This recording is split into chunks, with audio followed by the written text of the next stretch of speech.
Hi everyone, it's Roger Kalia, Music Director of Symphony New Hampshire. Before I dive into our upcoming season, I just want to say how proud I am of what we were able to accomplish this past season. The past year had its challenges, but we were able to keep the music alive and provide a sense of healing for our musicians and community.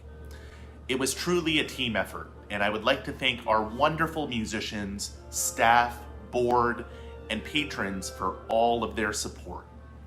As we look ahead to our upcoming season, the idea of being together and celebrating our community is at the core of this very special season. It is going to be such a treat to welcome back all of you into the concert hall and experience live music together again. Opening night features music by Kalia, Mozart, and Gershwin. We celebrate our healthcare workers and pay tribute to those that we lost to COVID-19 in a performance of Frank Kalia's powerful and moving There Will Be Rest, which will highlight the strings of Symphony New Hampshire. Also on the program is Mozart's Sinfonia Concertante for Four Winds. The music of Mozart is stunningly beautiful, and we are going to feature our very own musicians from the orchestra as soloists in this delightful work.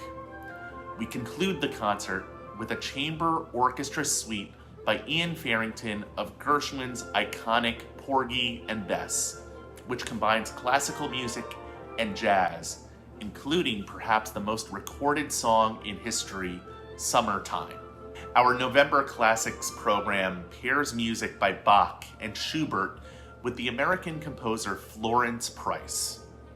We open the concert with Florence Price's Suite of Dances, which is a celebratory and joyful work. Florence Price was the first Black female composer to have a symphony performed by a major orchestra in the United States, and she has a substantial compositional output in nearly all genres. The next work on the program is Bach's Air from the Orchestral Suite No. 3, also known as Air on a G string. We conclude the concert with Schubert's charming and lighthearted Symphony No. 5, which was composed when Schubert was just 19 years old. Musically, many have noted the influence of Mozart on Schubert's youthful symphony. Schubert wrote in his diary, "As from afar the magic notes of Mozart's music still gently haunt me. They show us in the darkness of this life a bright, clear, lovely distance for which we hope with confidence. O Mozart, immortal Mozart, how many, oh how endlessly many such comforting perceptions of a brighter and better life hast thou brought to our souls." Our January Classics program is one that features a wide variety of musical styles. We open the concert with Adolphus Hailstork's Fanfare on Amazing Grace. We all know and love the popular folk song Amazing Grace, and in this work, you hear this beautiful song transformed into a majestic and joyful fanfare for full orchestra. Also on the program is Darius Milhaud's The Creation of the World. A member of the famed French Lacy, Darius Milhaud was drawn to jazz, hearing it first in London in 1920 and 2 years later on the streets of Harlem during a short trip to the United States. Taken by its sound, Milhaud pioneered approaches of combining jazz idioms and classical music in his ballet, The Creation of the World. Although the combination of jazz and art music is frequently heard today, in its time, The Creation of the World was a trailblazing work, serving as one of the first instances in which French audiences heard this mixture. We close the concert with Brahms's monumental Fourth Symphony, which is the final symphony of Brahms.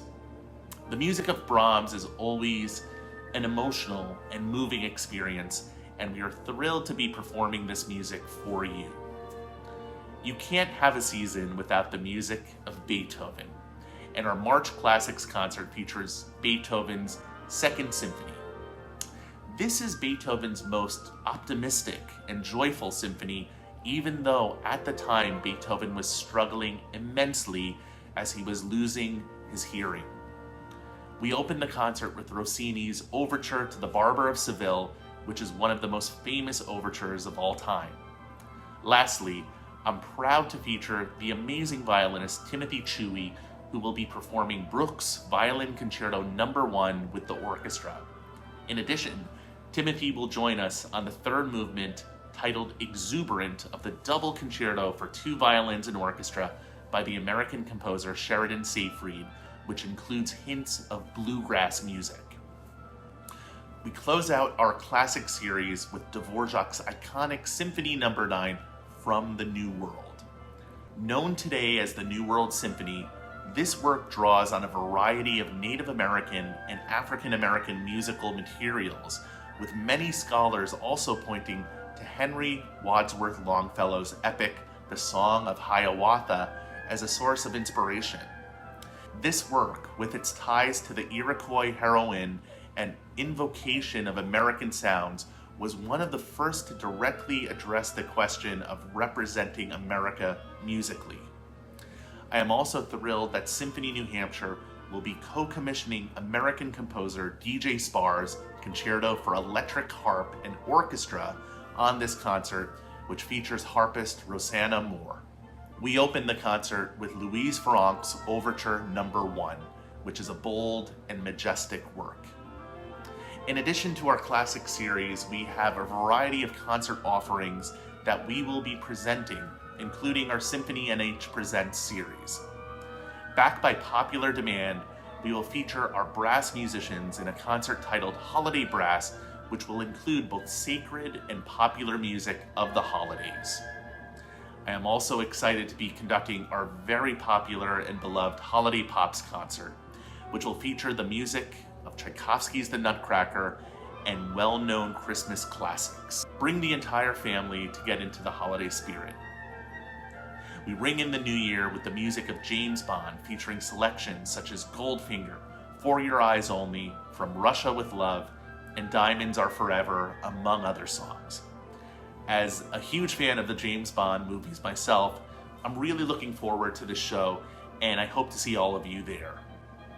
For our family concert this season, we will perform a brand new work and present the New Hampshire premiere of Paul Dooley's The Conductor's Spellbook. During a field trip to the symphony, young Tony Stradivarius finds a magical book of spells and uses it to control the orchestra. The Conductor's Spellbook is an exciting and interactive new work that teaches young audiences about the instruments of the orchestra and even conducting. I am so proud to be your music director, and I'm looking forward to an amazing season of concerts.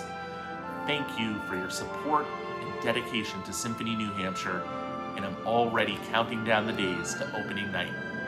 Take care, everyone, and see you soon.